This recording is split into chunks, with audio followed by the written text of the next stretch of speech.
Kuatkan tekad, kuatkan hati, negeri ini memanggilmu kawan. Belajar bergerak berbagi untuk negeri, guru penggerak majukan pendidikan, guru penggerak menghamba pada.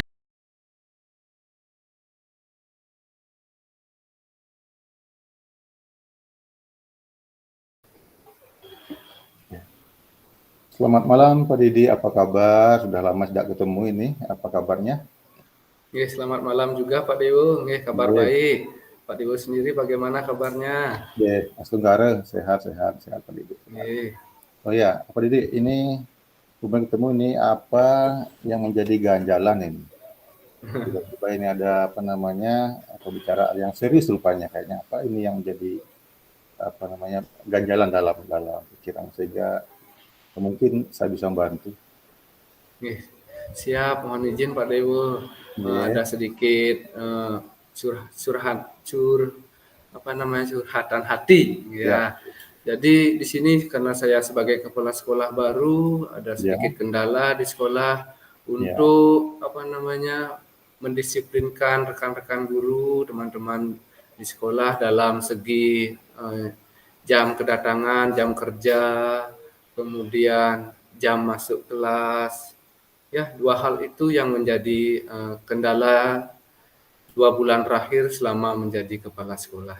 Mohon bantuannya dibimbing nanti Pak Didi ini guru yang hebat ya, kepala sekolah yang hebat, yang sudah menemukan kendala-kendala ke depannya seperti apa yang mungkin nanti bisa dipersiapkan untuk meningkatkan dan memajukan sekolahnya.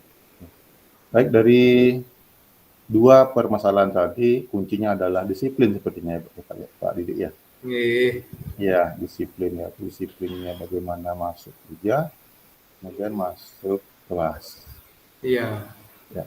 Kemudian, setelah kita nanti ngobrol yang lebar, kira-kira apa yang ingin Pak Didi peroleh dari kegiatan kita hari ini?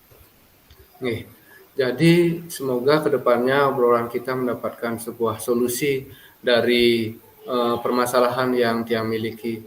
Yang ingin Tiang dapatkan tentunya solusi agar rekan-rekan guru di sekolah dapat disiplin dalam jam kedatangan kerja, kemudian sangat-sangat disiplin dalam jam masuk ke kelas. Jadi mereka agar tanpa perintah, tanpa disuruh, mereka memiliki kesadaran diri secara penuh, memiliki rasa tanggung jawab, tanpa diawasi, mereka dengan kesadaran penuh tanpa diawasi, jadi ikhlas melaksanakan tanggung jawab tupoksi mereka dalam menjalankan profesi mereka sebagai guru, Pak Dewo. Ya, jadi ikhlas saya ambil poinnya adalah dari dalam diri. Berarti disiplin dari dalam diri, bukan karena faktor eksternal, kan begitu. Kalau boleh saya tahu, mungkin Pak Didi punya kategori ya pendidik yang disiplin ini yang seperti apa yang menurut Pak Didi dalam hal ini, seperti apa seorang pendidik yang disiplin? Kalau di mindset yang definisi seorang pendidik yang disiplin itu tentunya melakukan sesuatu sesuai dengan tata tertib yang berlaku di sekolah.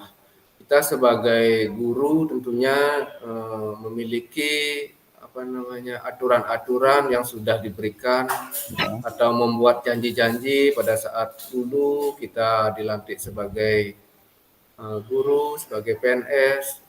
Jadi tentunya disiplin itu segala hal yang baik dalam menerapkan profesi kita sebagai guru. Contohnya seperti tadi, jam kedatangan, datang tepat waktu sesuai dengan kesepakatan yang kita buat sebelumnya, kemudian sama juga dengan jam masuk ke kelas sesuai dengan kesepakatan-kesepakatan yang telah dibuat. Kemudian kedisiplinan itu menurut saya bisa datang dari segala penjuru. Misalnya kalau guru itu selalu diperintah-perintah tentunya bukan hal yang baik, apalagi guru merupakan orang yang sudah dewasa. Jadi tidak perlu lagi diperintah-perintah. Mereka sudah sadar dari dalam diri bahwa saya sebagai seorang guru, apalagi sebagai pendidik, itu selalu memberikan contoh yang baik kepada anak didik. Jadi teladan bagi anak didik. Bagaimana kalau kita sebagai guru tidak mampu menjadi seorang teladan, anak didik kita tentunya meniru hal buruk dari kita sebagai guru. Jadi kalau kita sudah disiplin, otomatis anak-anak juga akan menjadi disiplin. Seperti itu Pak Dewa. Ya, benar sekali Pak Idik. Jadi disiplin itu ya harus tumbuh dari dalam, ya, menyangkut banyak hal, khususnya di sekolah adalah disiplin waktu, bagaimana kita masuk kerja, kemudian bagaimana kita masuk kelas sebelum mungkin jam yang ditentukan atau kesepakatan yang sudah kita sepakati sebelumnya. Nah, di antara permasalahan yang ada di sekolah Pak Didik khususnya, nah kira-kira rekan-rekan Pak Didik atau pendidik yang ada di sekolah Pak Didik itu kalau kita ambil skala level berapa berada di lingkungan sekolah Pak Didik? Kalau bisa digambarkan dengan skala begitu, atau level berapa? 1 sampai 10 mungkin berapa kira-kira? Jadi dari rekan-rekan guru di sekolah yang jumlahnya 8 orang, memang bervariasi Pak Dewa kalau yang bisa levelkan itu. Memang tidak terlalu buruk rekan-rekan yang di sekolah.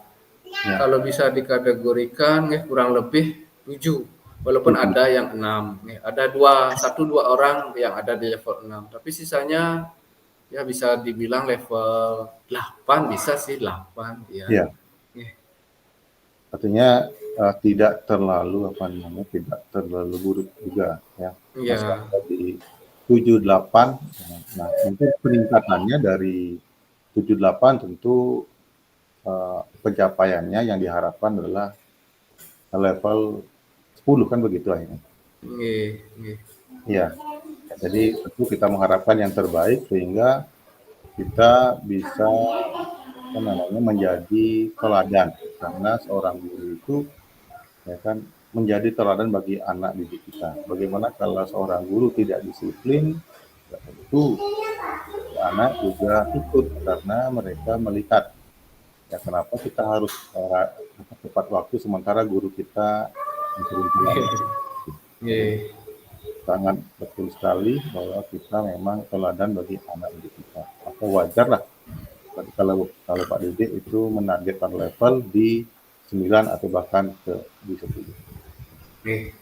Nah, jadi memang sudah sudah kewajiban kita untuk mendidik anak dengan segala tanggung jawab kita yang kita pikul untuk mendidik mereka dengan segala potensi yang kita miliki untuk mengembangkan potensi yang anak miliki.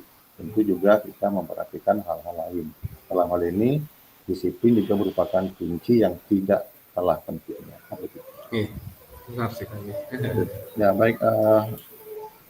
Nah kira-kira Pak Didik, ya, kira-kira kalau guru-guru yang di sekolah Pak Didik itu menyukai lingkungan kerja yang seperti apa dari pengamatan Pak Didik?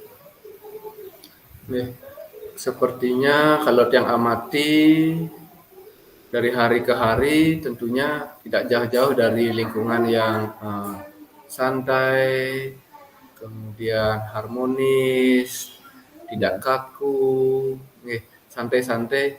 Tidak, mungkin mereka mungkin sosok pemimpin yang memang baik hati, tidak suka marah-marah, kurang lebih seperti ini mungkin semuanya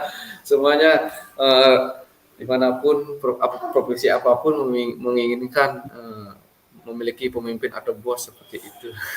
Ya, benar sekali, karena lingkungan yang harmonis itu juga merupakan kunci dari keberhasilan suatu organisasi dalam mencapai tujuan. Nah, terutama kita yang beri pelayanan kepada anak didik kita, tentu memberikan contoh yang baik bagaimana hubungan dari sama pendidik itu yang harmonis, sehingga akan menimbulkan juga dampak yang baik bagi psikologis anak itu sendiri.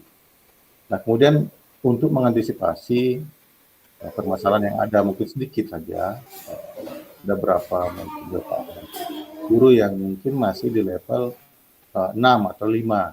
Nah, kira-kira untuk mengatasi itu, kira-kira dalam penerapan nanti, kira-kira Pak Didi, apa kira-kira yang akan diterapkan, seperti apa jenis penerapan? Nggih, nggih. Kalau solusi yang ingin Tiang coba atau Tiang terapkan untuk mengatasi permasalahan Tiang di sekolah terkait kedisiplinan rekan-rekan guru, tentunya saya sendiri sebagai kepala sekolah harus menjadi pionir atau orang pertama yang melakukan hal baik tersebut, menjadi teladan, menjadi sosok yang disiplin agar bisa memberikan contoh kepada rekan-rekan guru. Selama ini yang saya sudah coba selalu datang tepat waktu, bahkan langsung mengawasi anak-anak dalam melaksanakan piket, kemudian membimbing anak-anak yang masih di kelas rendah, mengawasi anak-anak yang di kelas rendah untuk melaksanakan piket, karena tentunya anak-anak di kelas rendah belum mahir untuk melakukan piket, terutama kelas 1, kelas 2 dalam membersihkan kelas, membersihkan halaman. Jadi saya pribadi berusaha disiplin setiap hari, dari hari ke hari, datang tepat waktu jam 7 pagi, kemudian langsung mengawasi anak-anak, membimbing anak-anak, terutama kelas rendah, memberikan contoh langsung kepada anak bagaimana cara menyapu, menyiram. Kemudian kadang-kadang ada rekan-rekan guru yang melihat kegiatan saya di sekolah. Nah, semoga dari hal tersebut saya berharap ke depannya guru tersebut atau teman-teman lainnya bisa tersentuh hatinya setelah melihat mungkin kepala sekolah sudah melakukan hal yang positif agar bisa ditiru juga. Dinike Pak Dewa. Ya, bagus sekali, contoh yang hebat sekali, dan menjadi teladan bagi anak-anak juga, serta bagi rekan-rekan guru juga sebagai pionir. Jadi kemungkinan setelah melihat Pak Didi dengan memberikan contoh tersebut, ya tentunya diharapkan rekan-rekan guru yang lain akan mengikutinya. Nah, mungkin selain itu, kira-kira dalam waktu dekat ini, apa yang Bapak Didi lakukan? Jadi selain memberikan contoh, memiliki apa kiat-kiat dalam meningkatkan kedisiplinan bagi rekan-rekan kerja Pak Didi? Jadi selain menjadi teladan, tentunya saya kedepannya akan menerapkan alur tirta ini kepada rekan-rekan di sekolah. Tentunya dari hasil diskusi ini saya mendapatkan banyak masukan-masukan, kemudian cara-cara bagaimana menindaklanjuti permasalahan-permasalahan agar menemukan solusi. Jadi mempelajari alur tirta biar bisa diterapkan di sekolah. Mungkin dari pertama-tama secara menyeluruh rekan-rekan guru diajak berdiskusi tahap demi tahap.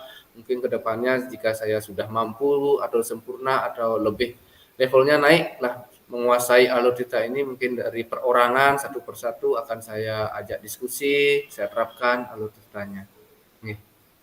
Wah, hebat sekali. Ini jadi kita mendapat ilmu langsung kita praktekkan untuk kemajuan sekolah kita. Semoga segala usaha yang Bapak Didi akan terapkan, akan diusahakan, semoga nanti bisa berhasil dan mengimbas kepada semua rekan-rekan guru, dan akhirnya semua rekan-rekan guru akan berada di level 9 atau bahkan 10. Kan demikian Pak Didi ya? Ya, baik. Mungkin itu sudah lengkap dari pembicaraan kita bagaimana penyelesaian permasalahan Pak Didi tentang adanya teman-teman dengan tingkat kedisiplinan yang masih rendah. Mungkin nanti akan menjadi lebih meningkat ke depannya, kan demikian. Baik, dari pembicaraan kita, kira-kira apa yang Pak Didi dapatkan atau peroleh selama kita berdiskusi dalam waktu yang singkat ini? Nggih, tentunya dari solusi yang dapatkan tentunya dari bimbingan Pak Dewo, nggak jauh-jauh dari bimbingan Pak Dewo. Akhirnya saya bisa menemukan solusi untuk memecahkan permasalahan saya di sekolah terkait kedisiplinan rekan-rekan guru. Jadi banyak hal, banyak ilmu yang dapatkan dari Pak Dewo. Terima kasih Pak Dewo. Baik, sama-sama Pak Didik. Terima kasih juga atas berbaginya, ya mengingat waktu yang harus memisahkan kita, ya. Semoga apa yang kita bicarakan atau yang kita diskusikan ada manfaat bagi kita berdua. Jadi kita selalu berbagi untuk kemajuan pendidikan kita, untuk meningkatkan kompetensi kita sebagai pendidik sehingga kedepannya tambah baik dan tambah maju kembali. Demikian Pak Ibu, sampai jumpa. Terima kasih. Ya, semoga sampai sukses jumpa. dan berbahagia selalu. Terima kasih, sampai jumpa. Terima kasih.